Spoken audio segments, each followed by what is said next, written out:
Hello dear student, welcome you to the online class behalf of Progressive Model School and Nursery School. আমি সমাপ্তি পাল। তো আমি তোমাদেরকে গত ক্লাসে মডেল 9 এর আনসিন প্যাসেজটার 5 6 7 8 9 পর্যন্ত ডাবল সেকশনে পড়িয়েছিলাম। আজকে তোমাদেরকে 10 নাম্বারটাও পড়িয়েছি। আজকে তোমাদেরকে আমি 11 এবং 12 নং যা আছে সেই টপিকগুলো নিয়ে আলোচনা করব। তো চলো শুরু করা যাক। শুরু করার আগে আমি তোমাদেরকে একটা কথা বলি। তোমরা অনেকেই বলো যে মিস 11 নাম্বারটা বুঝতে পারে না, কিন্তু দেখো বাকি যে টপিক গুলো আছে সেগুলোর মতোই 11 নাম্বারটা তোমরা যদি একটু বুঝতে পারো, তোমাদের এখানে আমি বলবো যে মুখস্থ করার কিছুই নেই। তো চলো আমরা দেখি। এখানে কিছু শিডিউল দেওয়া আছে, সপ্তাহের দিনের নাম শিডিউলটা তুমি কোন দিন কোন প্রোগ্রামটা দেখবে, জাস্ট এখানে দিনের নামগুলো লিখে সপ্তাহে আর প্রোগ্রামের নামগুলো লিখে দিবে। এটা বলছে hair is a schedule of programs of cartoon network. এখানে যে কার্টুন তোমরা যে বিভিন্ন চ্যানেলে যে কার্টুনের প্রোগ্রামগুলো দেখো, সপ্তাহে কোন দিন কোন প্রোগ্রামটা দেখবে, হ্যাঁ সেটার শিডিউল দেওয়া আছে। Write 5 sentence using days of the week where you will watch these programs. যে পাঁচটা সেন্টেন্স লিখবে using days of the week। এই যে ফার্স্ট ডে বলছে, what is the first day of the week, বলো what is the first day of the week? We know that is Saturday। তো এই যে ফার্স্ট ডে তুমি লিখবে যে on first Saturday, যেহেতু ফার্স্ট ডে দেওয়া আছে তাহলে on Saturday I will watch, যেহেতু তুমি ফিউচারে দেখবে, এখন তুমি দেখছো না, ফিউচার টেন্স আছে, তাহলে I will watch on Saturday I will watch Tom and Jerry। তারপরে লিখছি সেকেন্ড ডে কি বলো, সেকেন্ড ডে কি সানডে, তাহলে কি লিখবে on Sunday I will watch Barbie special. তারপরে ফোর্থ ডে, তাহলে স্যাটারডে সানডে মানডে টুইসডে, তাহলে on Tuesday I will watch Popeye. তারপরে fifth day, Saturday Sunday Monday Tuesday Wednesday, হ্যাঁ on Wednesday I will watch Looney Tunes. তারপরে six day, on sixth day that means on Thursday তোমার ওরা তো six day উল্লেখ করে দিয়েছে, just তোমার বারের নামটা তোমাকে লিখতে হবে। তাহলে তুমি কি লিখবে on Thursday I will watch ওট পিকার। জাস্ট তোমাকে এখানে এটা খেয়াল রাখতে হবে যে কোন দিনের নাম, দিনটাকে মিন করেছে, কততম দিন সপ্তাহে মিন করেছে, জাস্ট ওই দিনটা তোমরা অবশ্যই সপ্তাহের সবগুলো দিনের নাম ভালো করে পারো, অনেক ছোট ক্লাসে তোমরা এগুলো শিখেছো। জাস্ট এটা খেয়াল করে ওই নামটা দিয়ে আই উইল ওয়াচ, এই থেকে একটা প্রোগ্রাম নিয়ে তুমি লিখে দিবে পাঁচটা সেন্টেন্স, বাস হয়ে গেল। তো এটুকুই ছিল তোমাদের 10 নাম্বার। তো এখন আমরা দেখি 12 নাম্বারে কি আছে, চলো। তো চলো আমরা এখন তাহলে 12 নাম্বারটা দেখি। দেখো এই 12 নম্বরে কতগুলো তোমাদের সেন্টেন্স দেয়া আছে, জাস্ট তোমাদেরকে সেন্টেন্সের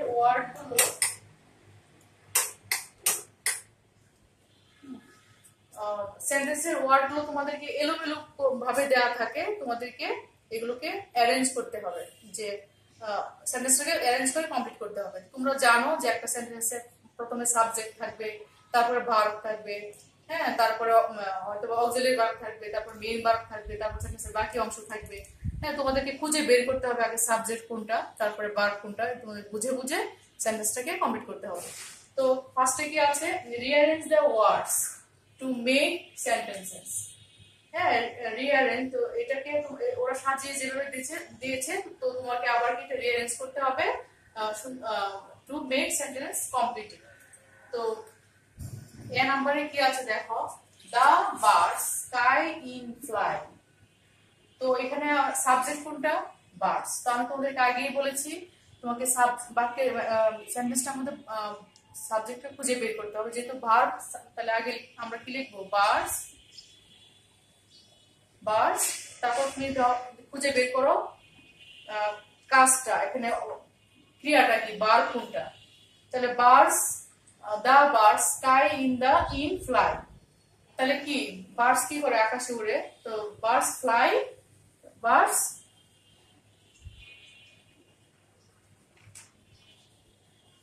fly in the sky বাস হয়ে গেল যে পাখি আকাশে ওড়ে সেম 2 নম্বরে কি আছে যে children the park are in the তোমাদেরকে আমি আবারও বলেছি যে প্রথমে বাক্যে সেন্টেন্সটার মধ্যে তোমাদেরকে এই যে সাবজেক্ট খুঁজে বের করতে হবে এখানে কি সাবজেক্ট কে চিলড্রেন তাহলে যেহেতু দুইটা দা আছে অবশ্যই একটা দিয়ে চিলড্রেন আগে চলে আসবে তাহলে দা চিলড্রেন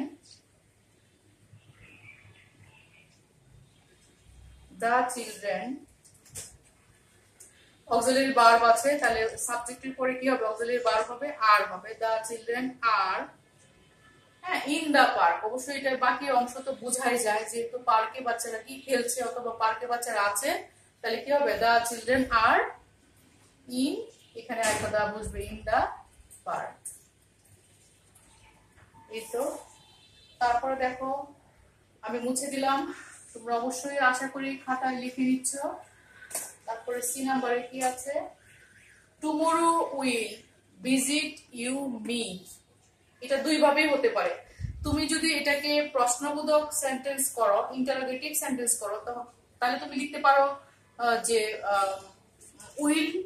উইলটা আগে চলে আসবে যদি তুমি ইন্টারোগেটিভ করো will you visit me tomorrow তুমি কি কালকে আমার সাথে দেখা করতে আসবে will you visit me tomorrow তুমি যদি ইন্টারোগেটিভ সেন্টেন্স করো সেই ক্ষেত্রে তোমাকে বাক্যের শেষে একটা কোশ্চেন মার্ক দিতে হবে আর তুমি যদি নরমাল সেন্টেন্স করো তাহলে তুমি কি লিখতে পারো তখন তোমার উইলটা কি সাবজেক্টে পড়ে চলে যাবে যে you will visit me tomorrow তুমি আগামী কালকে আমার সাথে দেখা করতে আসবে দুইটাই হতে পারে তাহলে তুমি আমি একটা যেহেতু প্রশ্নোত্তর একটা তোমাদেরকে নিয়ম দেখিয়ে দিচ্ছি আর অবশ্যই ফার্স্ট লেটারটা কি ক্যাপিটাল হবে তাহলে উইল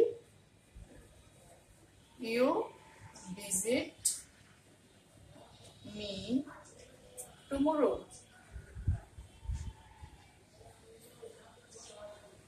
অবশ্যই এখানে একটা কোশ্চেন মার্ক দিতে হবে will you visit me tomorrow তারপরে ডি নম্বরে কি আছে লিভ ডু হোয়ার ইউ দেখো এখানে কিন্তু একটা হোয়ার তার মানে কি একটা ডব্লিউএস ওয়ার্ড অলরেডি এখানে আছে এই সেন্টেন্সটাতে অবশ্যই যেহেতু একটা ডব্লিউএস ওয়ার্ড আছে তো তোমাকে মাস্ট বি এটাকে প্রশ্নবোধক sentence that means interrogative sentence তৈরি করতে হবে আর কোনো অপশনই নেই তাহলে তোমাকে আমরা জানি ডব্লিউএস ওয়ার্ড ফার্স্টে বসবে তাহলে তুমি কি দিবা হোয়ার হোয়ার হোয়ার তারপরে কি ডু যেহেতু আমরা জানি যে এম ইজ আর ওয়াজ না থাকলে হোয়ার এর পরে কি হয় ডু অথবা ডাজ হয় তাহলে হোয়ার ডু তারপরে subject you where do you তারপরে লিভ অবশ্যই question mark where do you live এটা হয়ে গেল জাস্ট দেখো নিয়মটা জানলে তোমাকে অ্যারেঞ্জ করতে মানে রিঅ্যারেঞ্জটা করতে তোমার কোনো ইজিলি পারবা শিখার কিছু নেই তারপরে মুছে দিলাম কি ছিল লাস্ট সেন্টেন্সটা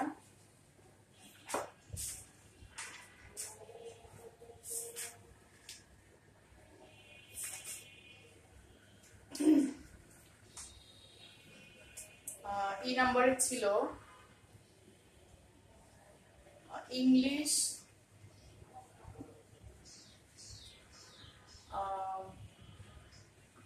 my teacher's father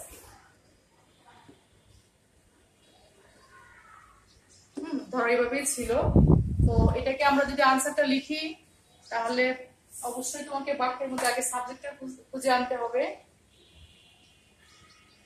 হ্যাঁ তাহলে মাই ফাদার এখানে অবশ্যই ফাদারটা হবে না কারণ কোনোভাবেই যায় না তো তোমাকে তো সেন্সেও কিছুটা বুঝতে হবে তাহলে কি হবে কে কে সাবজেক্ট কে মাই মানে আমার বাবা মাই ফাদার তারপরে কাজটা কি ভার্ব কি টিচেস ভার্ব ইংলিশ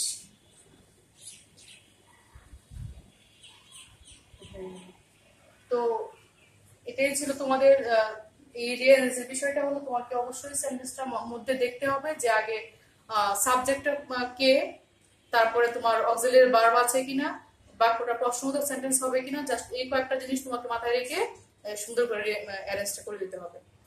তো আশা করি তোমরা বুঝতে পেরেছো। তো পরবর্তীতে তোমাদের সাথে আবারও কোনো টপিক নিয়ে দেখা হবে। ততক্ষণ পর্যন্ত তোমরা ভালো থাকো, সুস্থ থাকো, হ্যাঁ অবশ্যই ঘরে থাকো। Thank you.